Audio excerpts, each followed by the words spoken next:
Okay. I'm gonna give you a second here.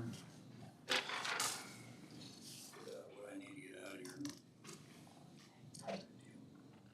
here. Okay, I'll call the special meeting of May 15th, 2025 to order. Clerk, call the roll, please. Councilmember Ray. Here. Selby. Here. Armstrong. Here. Beach. Stones. Lane. Here. And Mayor Richardson. Present. And so, public consideration, new business discussion, direction regarding safer streets for all implementation grant application. AP, it's all yours. Thank you. Good evening, Mayor and Council. Thank you for coming to attend this meeting, and thank you for being here tonight. So, as you know, the DOT, US DOT has announced the grant for the Safe Street for All money that's available for safety improvements. So there's a very small timeline that we have to react upon and apply for this grant. So somebody once told me this: the federal grant is like ice cream trucks. So you have to get there quick, try to pick your flavor, and then get there before all the kids get to it. So so that's what we are trying to do. Is basically, as you can see, the deadline here is on June 26th, but CERTPA has given us a deadline that we have to submit our list of projects by tomorrow. So that is why we are meeting here. DOT usually provides these kind of demonstration grants in two fashions. So one is for the planning and demonstration grants, which is primarily studies, and they previously ranged from anywhere between $100,000 to $5 million for studies needed to conduct these implementation grants. So the next thing is that they are also allowing us implementation grants, which is construction money for, and previously in the past, the construction money has been in the range from $2.5 million to $25 million for cities or planning regions. So as you know, the CERTPA has completed this the study that we are calling the Comprehensive Safety Action Plan. They have completed that study, and that is required as a part of this SS4A application grant. SS4A stands for Safe Streets for All. And so with that, I wanted to briefly summarize what's there in that safety action plan. They have recognized these locations, which is shown in this table here. They have recognized these locations based on crash severity, which is they call it KSI, killed or severely injured.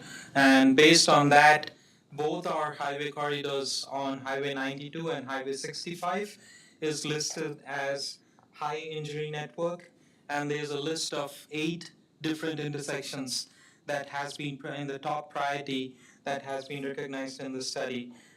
Of the 8, 7 of them are in the highway corridors, and 1 is located inside the city, which is Clinton and Howard is located inside the city.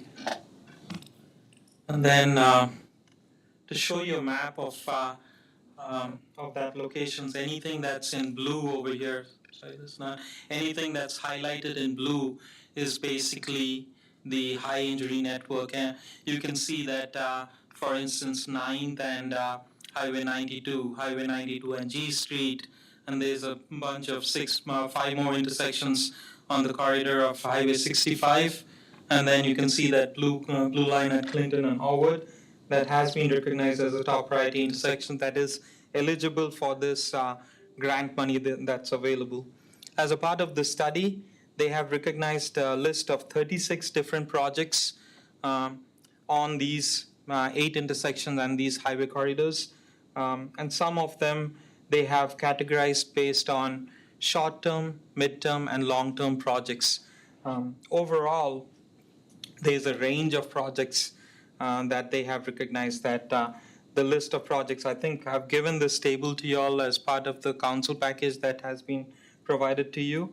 But overall, there's like I said, there's three terms of there's short-term, mid-term, and long-term projects. And short-term projects primarily deals with conversion of the 3-lane on Highway 92. Then there's mostly signal enhancements and pedestrian enhancements. Then when we go to the midterm improvements, it's mostly access management and some intersection improvements. The long terms is where it also includes mostly, they have a bunch of roundabouts that they have recommended in that study, but they also have adding turn lanes on the corridor of Highway 65 between Highway 92 and Girard Avenue, and also on Highway 65 south of Highway 92 that they have recommended in this study.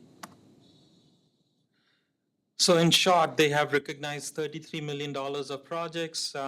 In the short term, they have recognized about $1.7 million. Midterm is 4.5.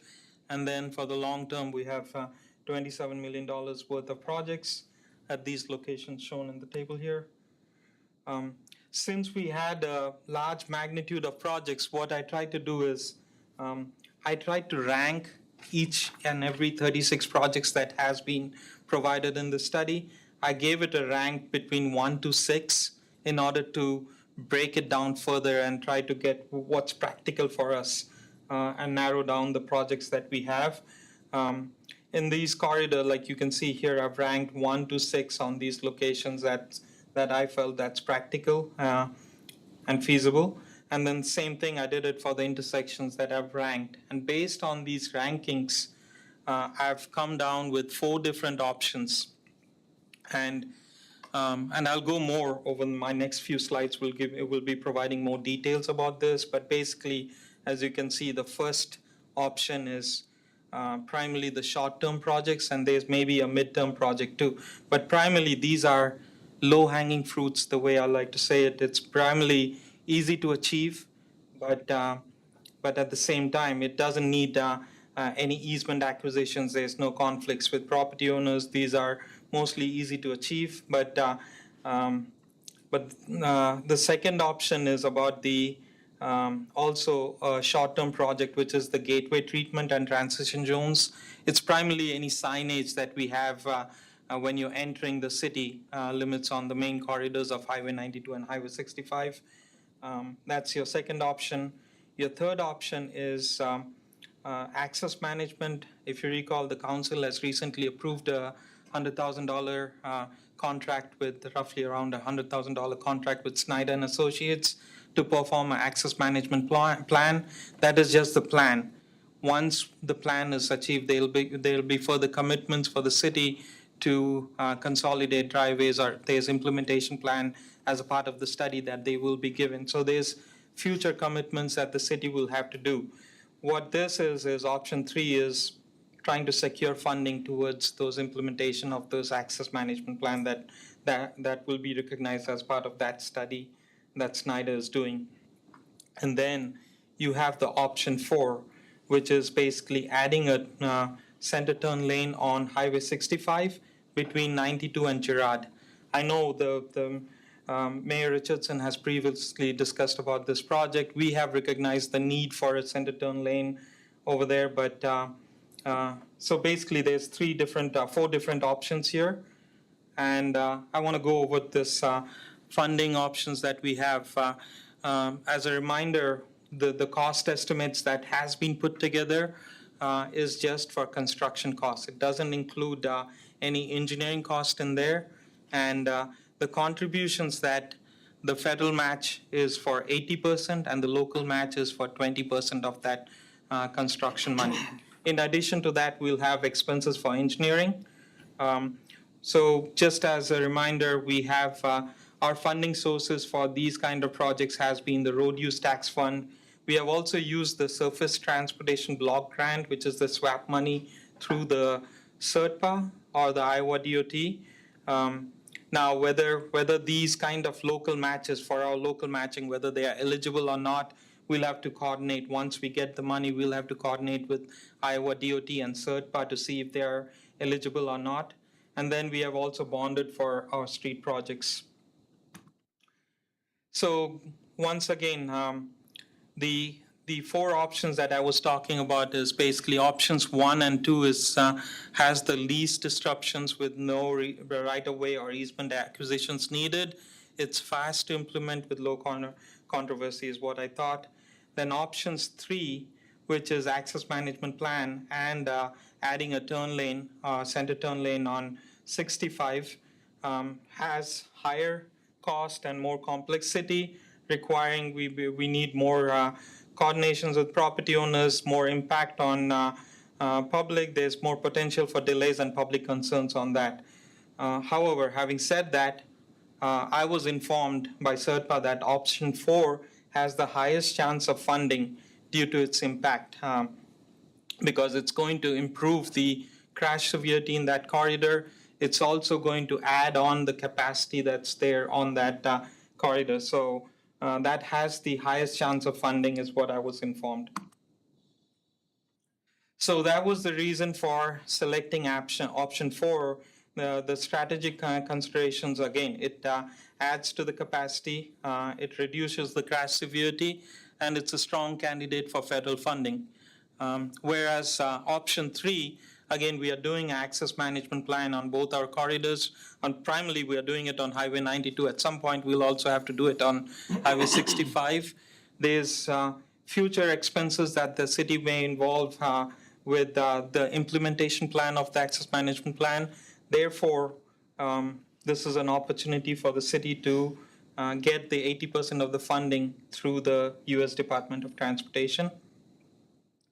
With that, where I stand is basically I have 2 different packages, actually 2 or 3 different packages. You can take it based on this table. You can see that I have 4 different options for you, where basically option 1 is primarily 3-lane conversion on Highway 92. Currently, it's a 4-lane highway, and the other things are mostly signal and pedestrian improvements.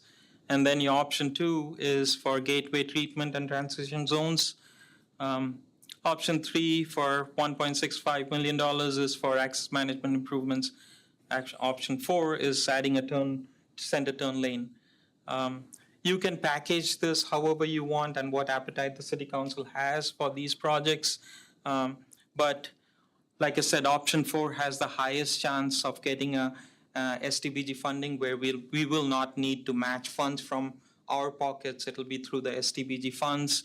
Whereas all other 3 options, we will try to pursue for getting that STBG funding, but there's a chance that we will have to either use road use tax funds or or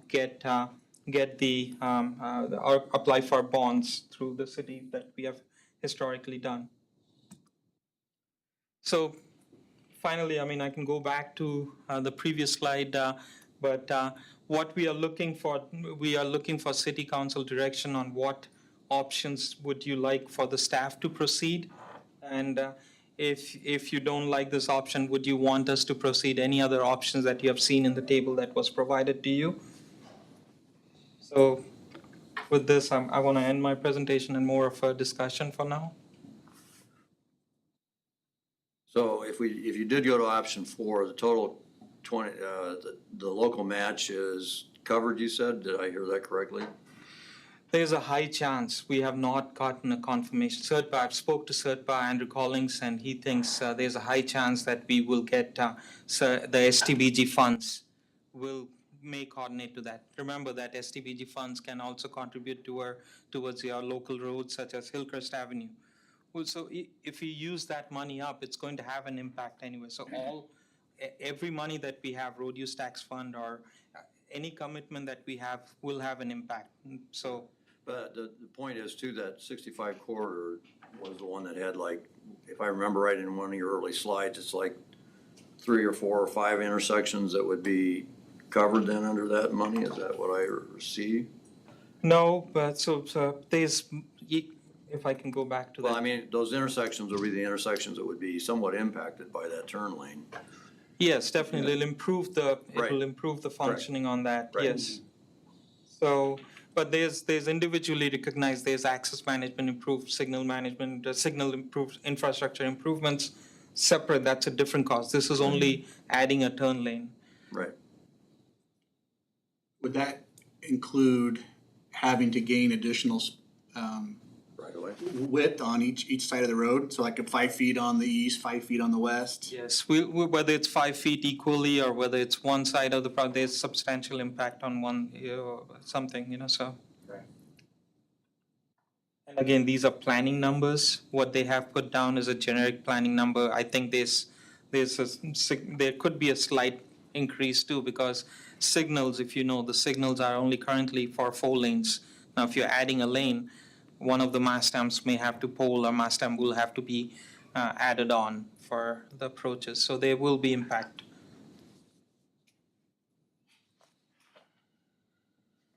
How far would this stretch from? So the fourth option was stretching between Highway 92 and Girard Avenue, which is the Burger King. Burger King. Yep. Yeah. Burger King to the main intersection? Yeah. Okay.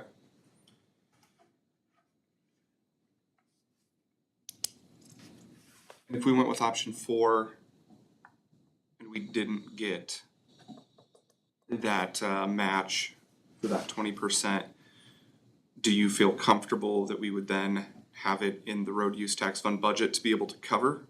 So road use tax fund, we generally get from our small capital improvement projects. We roughly allocate roughly around $500,000 every year.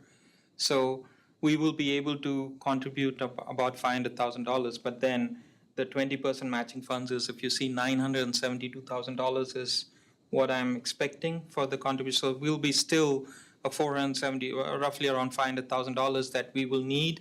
But that's something, whether we bond or whether I'm confident we'll get the STBG funds, but that may have to delay other projects, local projects that we do every year. So what happens on the STGB funds is that Hillcrest Avenue is paid primarily through STBG funds, and so you build up a cash reserve over a number of years there. And so if I'm hearing AP correctly, that we will have enough money in that STBG fund to be able to cover any shortfall that we're gonna have on that. Is that what I'm hearing? Yes, so basically, we have already borrowed ahead for Hillcrest project. Right. So even for this, we may have to borrow ahead. So we will not be able to do any STBG projects for the next 7 or 8 years if we use this money too, so. But it's not borrowing from a bank or anybody else, it's borrowing from CERPA, which doesn't cost us any money from that standpoint. So the cost is, we're not gonna be able to do another street someplace else, like Willow Crest or something like that would not be able to be used for SDG. The only reason I know that, cause I was on CERPA committee, so. Just wanted to make sure that we have the backup plan in place in the event that we don't get that. So that we're not trying to scramble last minute to come up with Yeah, I mean, hundreds of thousands of dollars. Yeah. I get you. What's everybody's pleasure? I gotta say, I'm not a fan of taking 92 down to 3 lanes. I've driven through, 65. I've driven through Oskaloosa several times, and they did that, and I think the traffic moves slower through the town than what it does with our 4-lane there, but I'm sure there's reasons for it. I just, when you think of it head on, and it makes no sense. We're taking 2 lanes, one east, one west, and we're doing away with it as far as being able to move traffic through the town. we have that on the east side of town too, so we're. Yeah, but there's a lot more traffic that turns off of 92 on the east side of town. You have Casey's, you have the schools, you have dance studios, you have But the Pace Avenue. But I mean, it just seems like there's a lot of traffic that goes north or south off of 92 on the east side. But the traffic volume on the east side of corridor, Highway 92, is much lower than the west side. So it's only 8,000 vehicles per day, whereas the west side is 12,000 vehicles per day. So for our traffic volume, it's much lower. Oskaloosa had much more traffic. I was there when we did that. It's much higher traffic volume. And the council there purposefully did that because to slow down the traffic, But with that being said, I mean, like I said, there's much lower traffic on the east side of corridor compared to any part of the town on the other legs of the Highway 92 or Highway 65. You're saying I'm sorry, did you say it's slower on the east side of town? No, I said lower traffic. Oh, lower Yeah, traffic. 8,000 I'm sorry. vehicles compared to 10,000 or even 15 or 16,000 on the Highway 65, so. Ron, you were talking about option 1, is that what you were talking about? Yeah. Okay. about option 4 though? That's what I was talking about, was option 4. Yeah, no, I Oh, totally, okay. totally, Okay. I was just, Okay, I was sorry. sharing my disgust for option 1, so. Okay. I got confused. How long is that project? I mean, that's a pretty substantial, I mean, is it like a year and a half, 2-year project? Which project? I'm sorry, option 4. So I've not seen the construction timeline it'll take for that. I'm sure it will take at least 2 or 3 years, because at least we'll have to dedicate 6 to 9 months for design and public engagement to get the right of ways, all of that, so it'll have a significant impact on some of the businesses, because parking may be absorbed and all of that. Yeah, PA, that was a question I was gonna ask on option 4 is, cause it sounds like you went through this in Oskaloosa, right? Something- Option 1 is what I went through. Oh, okay. 3-lane conversion is Okay. what I went through. Just like what the impact for businesses would be in terms of that conversion and what kind of disruption there might be, since we got a lot of them on 65, 69, so I didn't know if that was gonna be a major concern or not with option 4. I definitely think there will be a concern, there will be a public concern that has to be resolved with property owners. We have to meet with them. There will be engineering and a public outreach that will be needed for option 4 for sure.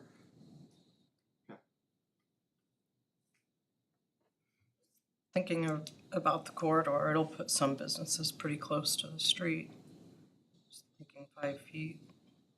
Yeah, you're right. I mean, some of them will be pretty close. We'll have to see what that is, what kind of impact, whether we can do it 5 feet or whether some other blocks, we can do it one side of the roadway rather than doing it on the other side.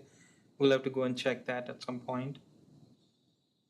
We have never done that study we have always recognized the need for that. There's no turn lanes there, but we have never gone to that stage to do it.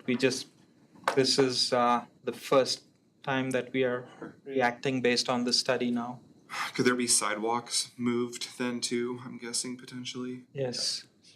Would that be covered in this cost that we're seeing? Hoping to, yeah. So Okay. $3.3 million is 5 blocks worth of,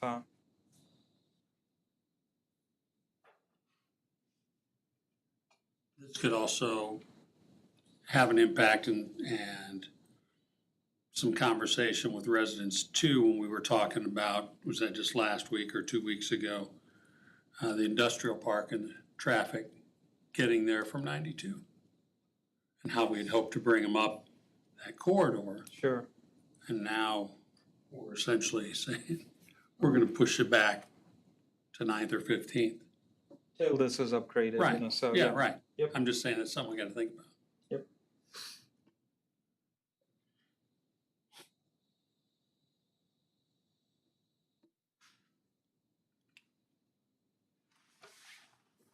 Anybody wanna move forward with anything here? What do you think, Josh? I mean, you deal with traffic all the time with your stores that you're, Yeah, I mean, I think we've had a problem through the heart of town on 65 for a long time. Mayor and I talked about that in DC last year, quite a bit. Be impactful to businesses for sure. It needs to happen. Projects aren't getting shorter or cheaper the longer you delay them. You have an opportunity to be a high option for would be short-term pain for sure, for a lot of long-term gain as we continue to reinvest, elevate the square, talk about, bringing the bike trail and different developments into the square more, in town more, needs to happen. I don't like the 3-lane conversion either, to be clear. I already say it disgusts me just yet, but you should drive through Oski. No, Yeah. I'm just kidding. Absolutely. I like the idea, and if you think we can get a lot of the more we can do with outside funding, is good. For me, a missed opportunity not to at least try for option 4. There's more construction, but it's JP, could you please speak to the financing again? So we get roughly $500,000 each year through the road use tax, correct? And then for that additional 500,000, you're saying that we have some of it, or we're gonna have to borrow against what our future earnings would be? So if we don't, so we have three options: STBG, which we get roughly around $400,000 to $500,000 every year. In addition to that, we set aside about $500,000 each year for road use tax fund, and then we also can bond based on our bonding capacity. So if we don't have, based on this 500 from STBG, 500 from road use tax fund, if we don't have the money, if we need more money than that, then obviously we have to bond for that. So, And But this is still Yeah, oh yeah. planned for. so Ron, what happens every year in APU? I haven't been at the SERPA meeting and looked at the data lately, but, so there's what, 11, 12 cities in SERPA, I think it is, and so every year you have an account with SERPA, and so they get federal dollars, and then they divide those federal dollars out to all the people that are part of SERPA, okay? Which is all of the counties and stuff around the metro area. So I don't know, it's around 200 and some thousand every year, is that right? Or no, it's roughly around $400,000. Okay, so we had an account of about 3 million or something, I think, with them to do Hillcrest. And so that's what we used to pay for Hillcrest, okay? So now that depleted the fund, and so since that's been done, we've been trying, that fund gets built back up again. And so what we're saying here is, or what AP is saying is that there will be money in that STBG grant money because we have that fund with SERPA, and it should be able to cover that. Now, will it cover all the costs, the entire costs? We don't know because we don't have bids and we don't know what the engineering is. But it should be there. We should be able to do it with road use tax and with STBG grant, but if there's a little bit left over, then we may have to look at that. And you have the ability to borrow ahead. Yes, and that's the other, thank you, yes, you do. And so we might be able to borrow ahead, and then it doesn't cost us anything, it just takes us longer to build that up than down the road. It prolongs future projects, So- sure. Borrowing against, like, basically borrowing from cities that don't have projects going on. Only if they don't have projects. If they have projects, then we cannot borrow ahead. Right. Thank you for adding that, it was a good point. Gladly pay you for a Tuesday. They pay you Tuesday for a hamburger today type of deal, right? Yeah. Okay, Wimpy, Yeah. okay. And just to add to that, like, the money that goes in there is based on the number of miles of streets that each city has. That's how they figure what we get put in our account. Yep, cities get it through miles of roadways, counties get it through the population of that county, so.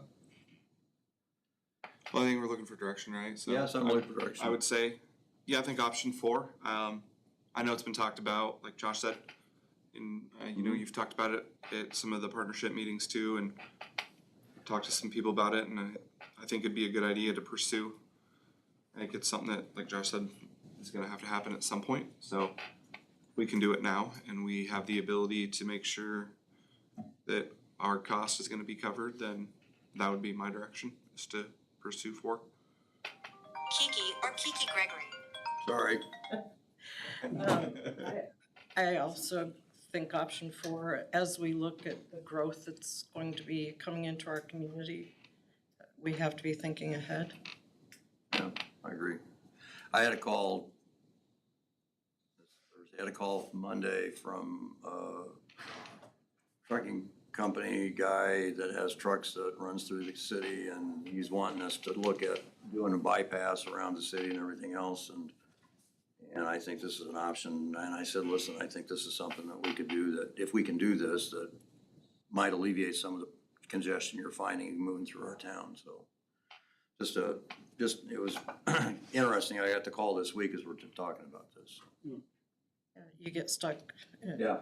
Someone's. Well, he was saying that, he just gets to one stoplight and then, somebody's turning in turn lane, he can't get over and he gets stuck again, and so it's a time issue for them. Yep. It's real. I'd move forward with option 4 as well. Do we need a motion, Jackie, you think? Okay. Bob, where are you at? Option 4, Josh? Okay, you got consensus here, all 5. Okay. So you know, the next action items is, I will present it to SEDPA with that option Okay. 4, and then they will have us sign a MOU. At some point, they will give us the memorandum of understanding. We will need to sign it at some point. It will be brought back to the city council at some point, so. Okay. Okay, thank you. Yes, thank you. Thank you. Thanks, AP. Yeah. Jackie, you had one last thing here? I did. I met with Bob Kling and Steve from AOK Antiques today. Steve looked through the artwork over at the Regions Bank building. He took 3 pieces of artwork with him for $100 a piece. And then he recommended that most of the other art is local artists or Iowa artists, and that we just sell that ourselves at the garage sale or whatever we end up doing there. He said price them between $50 and $150. I'm wondering if the council would be okay with the art commission taking care of all of that and then getting the proceeds from that. We haven't yet allocated any money to them for FY26, and so this would help them out a little bit. I'd be fine with it. So is what's left the National Balloon Classic posters? No, there's none of those. There's about 30 pieces of artwork over there that are just watercolors and other prints. Everybody okay with that? Sounds great. Okay. Thank you. I would take a motion to adjourn. So moved. Second? Second. A motion and a second to adjourn. All in favor, say aye. Aye. Opposed? We are adjourned.